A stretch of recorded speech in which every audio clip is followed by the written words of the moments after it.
Trey Johnson from Team Top Cut here. I'm here to talk about Salamangreat, because I know a few people were asking for updated deck lists.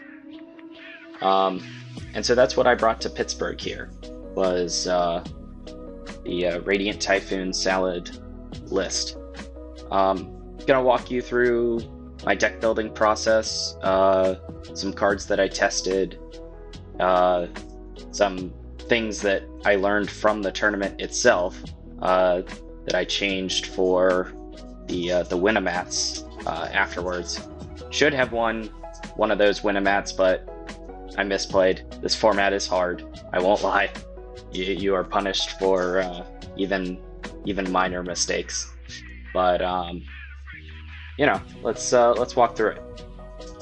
So I think the main deck here, in terms of non-engine, I guess we'll start there first, just because the engine gets a little complicated.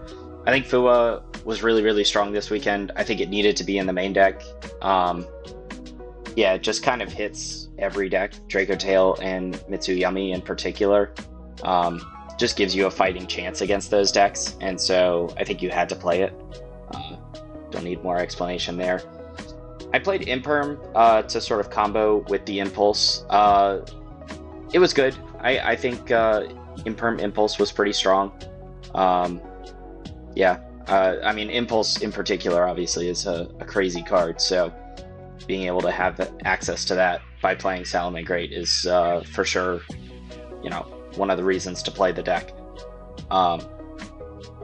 Ash Blossom is so crazy in this deck. Like, I think this tournament in particular, just because everybody had the Fuas in their deck, I mean, it really showed off. Like, if somebody Fuas me and I get to Ash Blossom them, they are going -1, and I just get the only thing that they gain from that is knowledge that I now have an Ash Blossom in my hand, or they have to use a bell to stop me from adding Ash Blossom back. I mean, yeah, this has been in Salamangreat since the beginning of time, so obviously you don't cut it. Droplet was the last inclusion in terms of non-engine.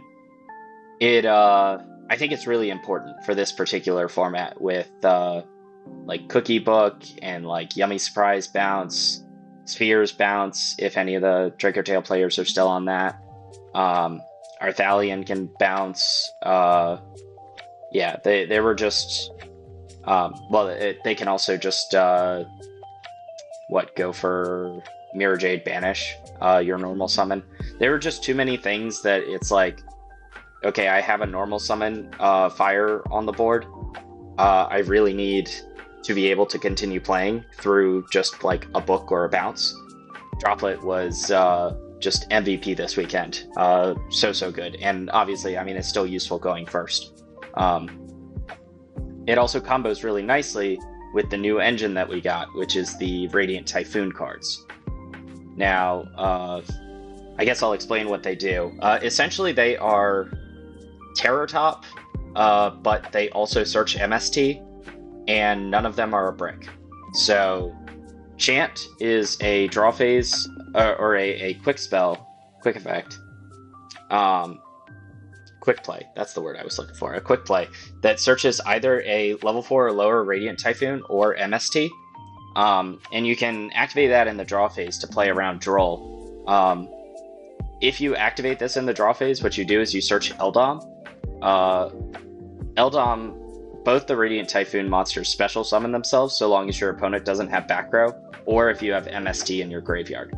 So being able to Radiant Typhoon Chant in the draw phase, search Eldom. Eldom searches Swen, and then Swen searches Radiant Typhoon Chant. Now, Radiant Typhoon Chant is a once per turn per effect. So you can search both the monster and MST, which is really nice in terms of like deck thinning. You'll get, you know, one Radiant Typhoon to search or Radiant Typhoon Chant to search a monster, one to search MST, and so when you get your draw later off of Weasel, you've deck thinned a little bit, and that's really helpful. Although even if you have a second Radiant Typhoon Chant, that's not so bad. Like if you have Chant and MST, because then on the following turn you can Chant to add MST back from your graveyard. Now, their summoning restriction is pretty important. They are pretty bad going second because you need to have MST in your graveyard or your opponent needs to not have anything in their back row. And how likely is it that your opponent has nothing in their back row when you're going second? Not very likely. So that's why you're maxing out on the quick play and trying to slim the monsters as much as possible. I do think Swen is better, and so that's why I played 2 of it, because you can special summon it, search Chant, and then if your opponent trolls you, you can Chant afterwards. So it deck thins a little bit better than Eldom, whereas Eldom can search Swen. Oh, that's the other thing I should mention, is that both of them can search MST as well. So you'll go Eldom, search Swen, Swen search either Chant, or if you've already used Chant, can search MST. You can also go, Swen, search Chant, Chant, search Eldom, Eldom, search MST. And so, either way, just much, much better than the Terror Top stuff. Takatomborg is just a total brick. So, yeah, very happy with that engine. It performed really well. And then obviously it's a quick play, all of these, so you can combo them with Droplet. In terms of the Salamangreat engine, I think 3 Gazelle, 3 Fire. So I landed on the 3 Fire specifically because my issue with, theoretically with the Terror Top, now I didn't test Terror Top extensively, so it's still possible, that still needs more testing for me. But the theory was that you summon Fire, and then your opponent tries to book or bounce or banish or whatever, and it's the best one that you can Droplet send away. And so this is sort of the 2-card combo you're looking for. Obviously, Circle can also search Fire beforehand. So, yeah, that was sort of the theory there, is you want to be able to go summon your Fire, search Gazelle, they try to remove your body, Droplet, send, maybe you go chain Chant or chain MST and then chain Droplet so that you can send 2 and essentially it's totally free. And then go Gazelle afterwards. So it lets you kind of play. Yeah, that was how that goes. And then you just sort of do standard Salamangreat combo stuff. Which I figure I'll get through the rest of the deck profile stuff. And then at the end I'll go through a couple of test hands. I don't think showing 1-card combos with this deck is particularly useful. Because they don't really make sense in the context of what you're doing. This deck is a lot more in terms of combo style, the combos are more like tier, in the sense that you're sort of just trying to do as much as your deck will let you do, or as your hand will let you do. Yes, there are 1-card combos, 17 1-card combos, I believe. Each of the Radiant Typhoons, Gazelle, Fire, Circle. So that's 9 plus, 6? No, not 17. What is that, 15? Yeah, 15 1-card starters. And then there are a few that are sort of 1-card starters. Yeah, Foxy can be in a pinch sometimes. But, yeah. Essentially, it's you have plenty of 1-card starters, but the 1-card combos they don't really show what the deck can actually do. Anyway, yeah, so that's the main deck. I think in terms of the other Salamangreat cards, I played Charge and Roar as your targets to search for Raging Phoenix, and then if you have full combo already, what you can do is Gazelle, send Charge, and then go for your second Sunlight Wolf, add back the Charge, and then you'll use your Coda Soul relink later to be able to relink the Raging Phoenix to search Roar. I think that this was for sure the way to do it. I saw that other Salamangreat Radiant Typhoon deck, it was on 2 Roar and Rage, and it's just I won't lie, if I didn't get Fuad or Drolled or Nibiru or just something that super strong, my opponents did not break my board. I did not, like, if I was able to sort of go full combo, they didn't break my board. So being able to set up rage, like, in fact, very often I would have like 5 back row. And so having access to rage there would have just been redundant, not particularly helpful. So anyway, this was good. I don't think you need more interruption. All right, so going on to the extra deck here, I was mostly satisfied with it. I'm gonna show you the revised version. There was one change to the extra deck. Nightmare Phoenix was sort of the last pick, and it is specifically because it is one of the easier options to get rid of, like, Retaliating Sea, which is one of your best tools against the Draco Tail matchup. I found the Draco Tail matchup is particularly tough, so I got lucky. I only faced one in my tournament run. I did end up winning that one as well. So yeah. The rest of the lineup, I think, is pretty standard. Maybe 3 Sunlight Wolf isn't standard, but I think what I found was, in particular, if you're trying to play around both Imperm and Droll, if you're trying to play around Imperm while you are under Droll, having that access to that 3rd Sunlight Wolf can be really important. Because what will end up happening is you'll relink the Sunlight Wolf to try to add back the roar that you sent off Gazelle. And if they imperm you, that's really bad. But then you can use that relinked Sunlight Wolf plus something else, going to like Princess summon back Sunlight Wolf, and then hard relink Sunlight Wolf plus Princess into the 3rd Sunlight Wolf, and then trigger the effective roar to set it, and that can be really effective. So I do think having 3 Sunlight Wolf, it also just makes grind games easier. I think it's just a really good card. The 3rd one comes up. It is annoying to not play with it, so I play 3. The side deck I was really satisfied with. So typically going first, you just side out the Fuas and you side in Solemn Anti-Spell Talents. And then against like Mitsuyami or other decks that care about it, you can side out your droplets and side in Droll and Lockbird. That was really strong. So yeah, no complaints there. I did make a change to the side deck here. Dark Ruler definitely was the most underperforming card. I guess, I don't know. I was seeing a lot of Mitsuyami boards, and I just figured, okay, well, there's a Herald. Dark Ruler can bypass it. I just got to figure out how to force out the trap card. And the issue is that you can't really force out the trap card, especially when you're comboing Dark Ruler with a bunch of other hand traps. You know, you've got Impulses, Imperms, Ash, whatnot.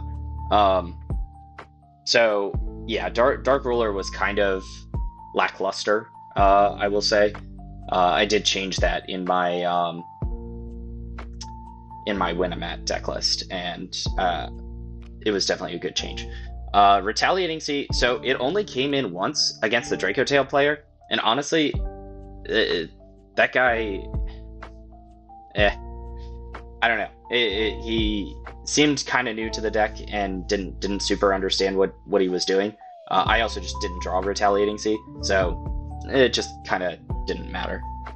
Evenly was really strong this weekend. I saw a lot of people forced to make some really awkward plays. Like I played against Pure Yummy, and I was able to keep them off Herald.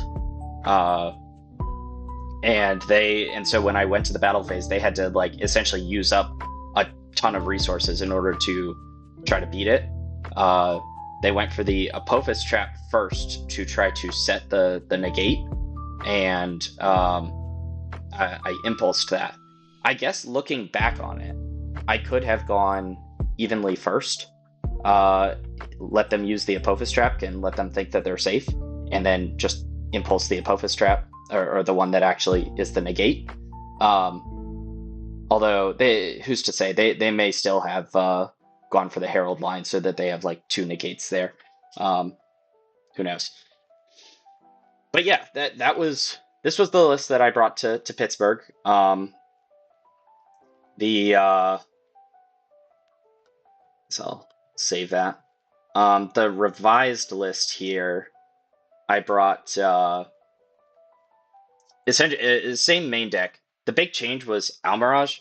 I lost my last round to Mitsuyumi with Spinny and Code of Soul in hand, and I had not committed my normal summon, which, for those of us who know Salamangreat, that's full combo. The issue is that after I had evenlyed him and made him run through all his interactions, he called Balinks with that Thrust had set Black Goat Laughs, and that was the misplay. Like, apparently not having Almirage in my extra deck was what cost me that one. He had no more interruption. No, he didn't even have follow up. So it was, yeah. I was just sort of like, okay, well, I can't play with this hand because I don't have access to Almirage, so pass. And unfortunately, he had the Link 1 Snatchy, and then he drew for turn Droll and Lockbird, which at that point was full combo for him to just kill me. So that was unfortunate.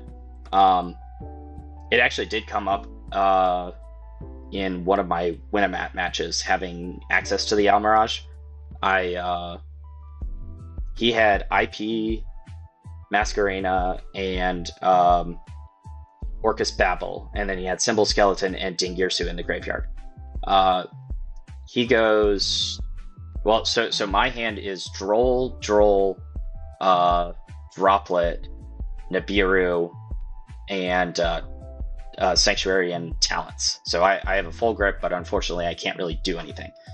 What I do is I go normal summon the Droll and Lockbird, and he immediately goes Symbol Skeleton to summon the Dingirsu to try to remove the body. I Droplet, send Droll and Nibiru, negate the Dingirsu and the IP, Talents to draw 2, and I draw into Spinny plus Charge, and I had a banished Gazelle because the turn prior he had Orcus Crescendo banished my Gazelle. And for those of us who know Salamangreat, that's full combo, because he also had an Ash Blossom in his graveyard. So being able to link the Droll into Almirage, it was cool. Anyway, a little bit of a tangent there, but that is what it is. So the change for the Dark Ruler, I added in 1 Perulia and 2 Nibiru. I think it makes some sense to do it this way, just because drawing multiple Nibiru is completely useless, especially after turn 1, because you probably had to use Impulse at some point. And so I think limiting the amount of Nibiru to 2 is especially because it's also hard once per turn, so drawing multiples is just not good. So I think that makes sense. And then Perulia, it could have been Meows, it could have been, Feather Duster, but I think just drawing into the hand traps, also potentially being able to go into Almirage is like kind of helpful. So I thought that was an okay. I'm probably going to stick with the deck list that looks very similar to this for at least a little while. But yeah, in terms of stuff that I have tested, because I do want to bring some of that information to you.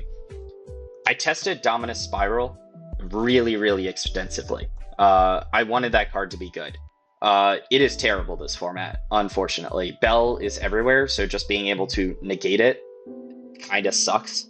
Also, it's just not good. Like, against Draco Tail, you might be able to bounce like a Spheres or a what's it called? Spheres or like Malulu. Maybe you get lucky and you're able to like bounce Albaz, like if they summon it during or summon it off of Albion. But if they first action, like first way to interrupt you, summon the Albaz, they haven't activated anything in the graveyard or the hand yet. It's like you can't even use it. So it's just like, this card was so frustrating. I wanted it to be good, but it came out for droplets, and I think that was for sure the right play. One day this card will be good, but not today. Ghost Bell. So you'd think that this card is good, being able to like negate Horn or any of the Draco Tail traps. You can hit some of the Mitsurugi stuff. The issue that I was finding is that you kind of need your hand traps to be doing a little bit more, especially when like, yeah, you just kind of need them to do more, especially when Bell like conflicts with the impulse later. Like, that was kind of the issue I was finding, was just too often these grind games would come up. You like Droll and Nibiru kind of don't conflict as much with impulse because you're probably just going to use them on the first turn, and so and then impulse can be used for follow-up. Whereas Bell, it's like, okay, but if I get into a grind game, like Droll and Nib are essentially there to like hopefully prevent a grind game from happening, but Bell is like, okay, I want to get into a grind game with you, but in a grind game, I'd probably have to use impulse at some point from the hand, and then any additional bells that I draw are useless. The other thing is, Bell is awkward if like Mitsurugi starts with, say, Habakiri, and they just go Habakiri, Saji, search the field spell, or not the ritual spell. If I have impulse and Bell, it's like, of course I'm impulsing the ritual, but now that Bell is dead. So it was just a conflict there in terms of like order of operations. Whereas like if I have Droll, it's like, okay, well I can still Droll after the Saji, and then I still have the impulse for the ritual, and so that's not an issue. If I have Nibiru, I can just wait for them to like combo a little bit more, wait for them to maybe get to like zombie vampire, and then Nibiru them there, and then it's like, okay, we're okay, and use impulse for the follow-up. That was sort of my main issue with Bell. I hope that makes sense. Enemy controller. The theory was that Droplet was working really well for me, and with the idea that, you know, you summon the fire, they try to remove it, you Droplet, send your fire. And I wanted something else that did something similar and let me retain a body. It's hard to like fully explain why enemy controller didn't work how I wanted it to, but it just didn't. Like, very often what was happening was I would like steal a monster, and then I would like try to summon the Gazelle, but then there would be like some other effect that would just remove the Gazelle, and then they would just get their monster back. Whereas like Droplet potentially negated something important that was like going to interact with me. Here's one like that could happen, right? Is if I go fire, search Gazelle, and they have like let's say Arthalion and I still don't know the Draco Tail fusion's names. The other one, the guy that pops stuff. You'll go like, okay, enemy controller. Maybe you try to steal like Malulu or something, so that they can't fusion. And then like, because they try to horn bounce the fire, you go enemy controller, take the Malulu, and then they go, okay, well on resolution, you know, I'll summon the Gazelle, and then they'll activate some sort of like Draco Tail name, like 5 mana or whatever, get rid of the Gazelle, and then it's like, okay, well cool, like you're just gonna get this back at the end phase, and I wasn't able to remove it. So it just didn't work. Like I wanted it to work and it didn't. Certainly other people can test it and see, but that was my experience. Feather Duster, Lightning Storm. I think it's pretty clear, like Evenly was just a better call, being able to dodge the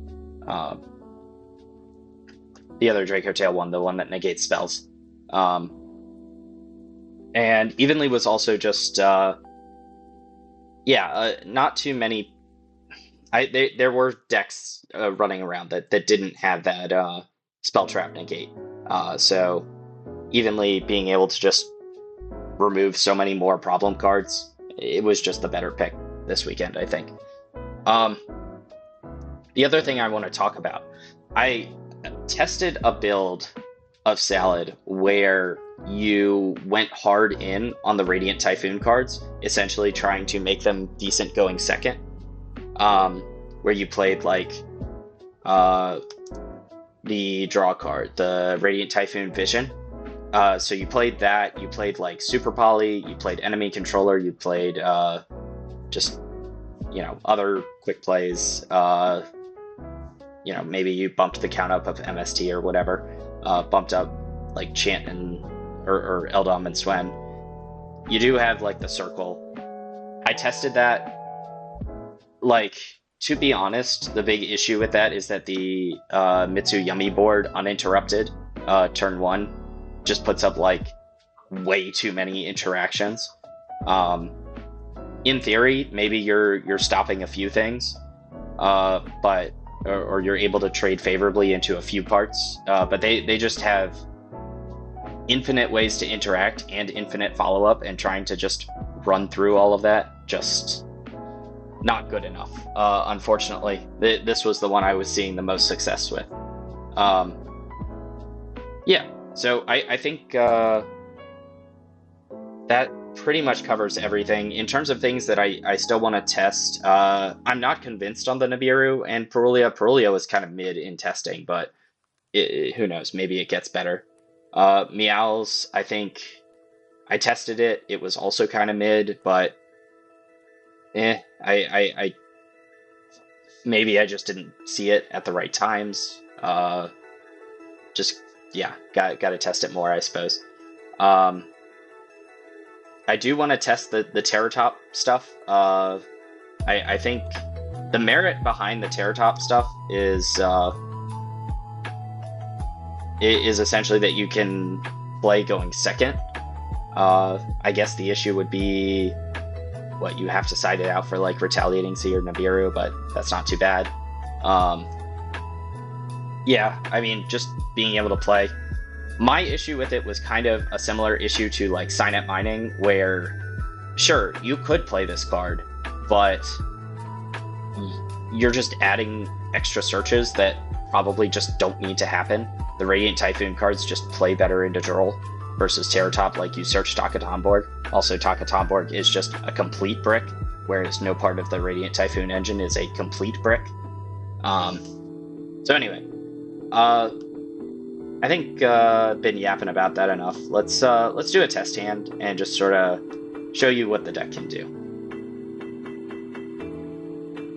Yeah, this is a perfectly acceptable test hand. Actually, this is a crazy hand. Okay, so let's just show you what it does. So we'll go search Chant. You want to make sure you don't activate this immediately.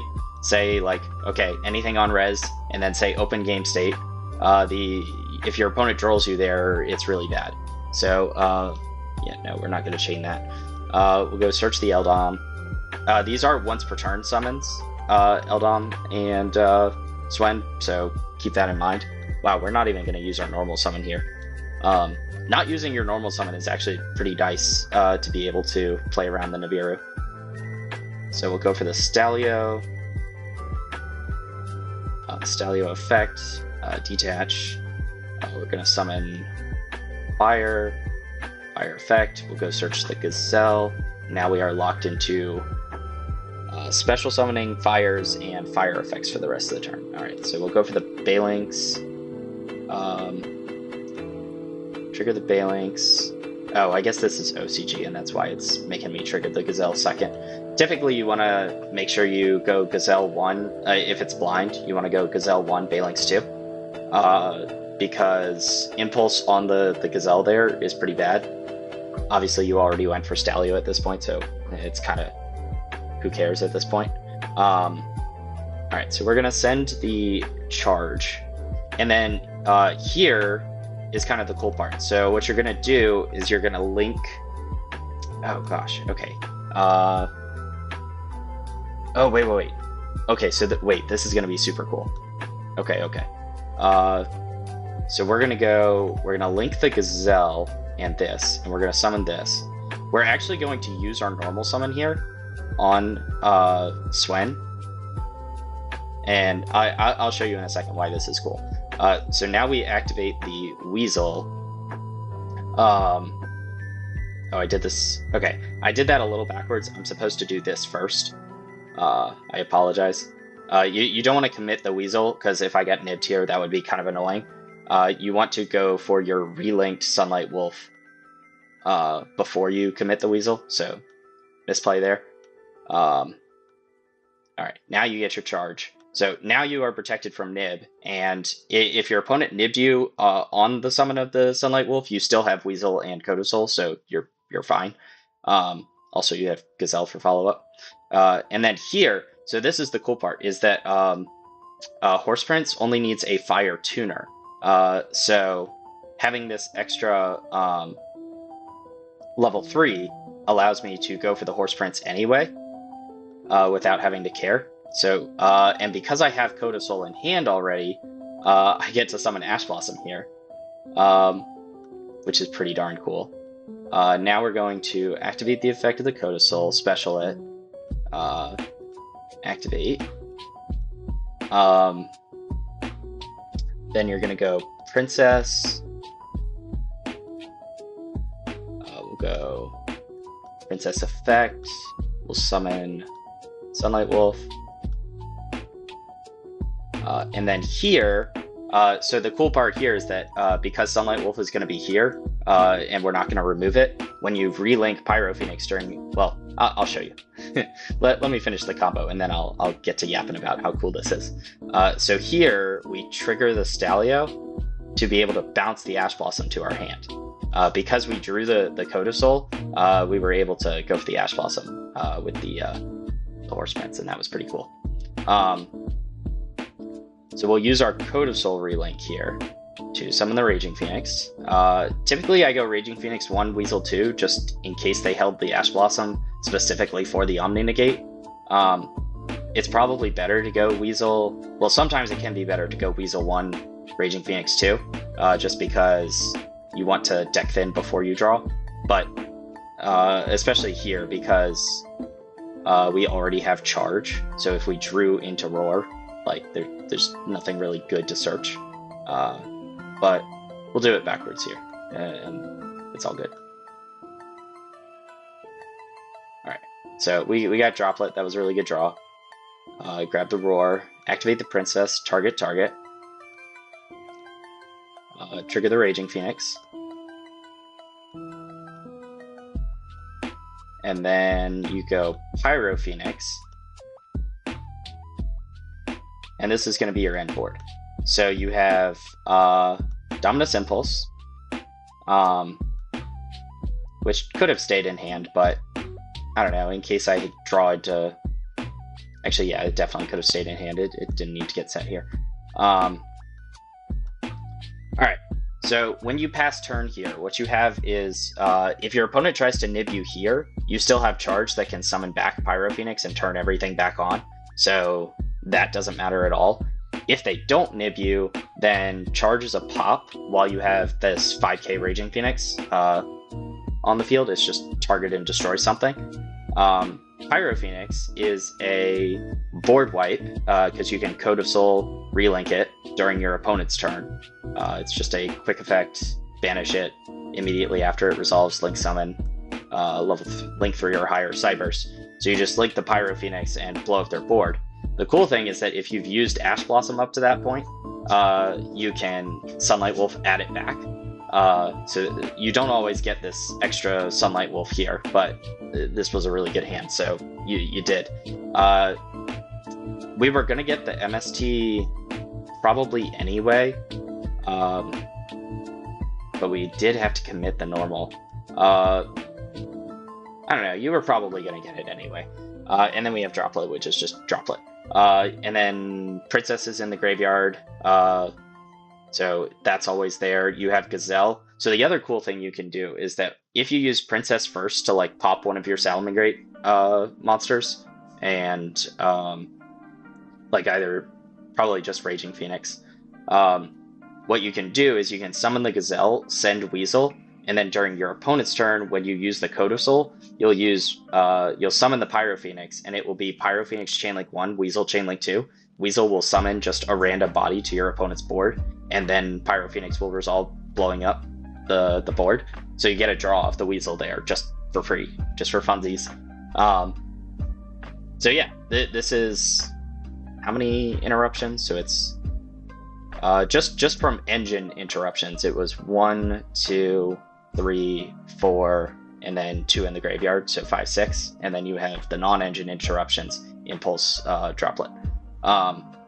So this is sort of what I'm saying about having like additional copies of trap cards is not necessary. Like, come on, you have 8 interruptions, like you just, and they are very diversified for whatever your opponent might have. You don't need the rage. So we'll go ahead and surrender there. All right, so that's the deck list. That's kind of how everything went for me. If you want to see like updated stuff, I guess I'll probably. I do need to start streaming more to Twitch for the Team Top Cut stuff, but we'll see if I get around to that.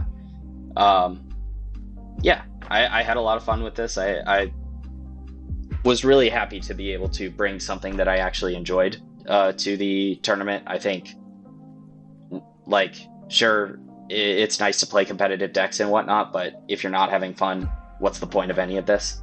So, yeah, I was really happy to be able to bring one of my favorite decks to the event and see some decent success with it. So, ended up 277th in the main event, 6-3. So, unfortunately, bubbled out due to my last round loss. But you know, it is what it is. It happens. You move on to the next one. So, do all the subscribing and all of that, but yeah, see you in the next one.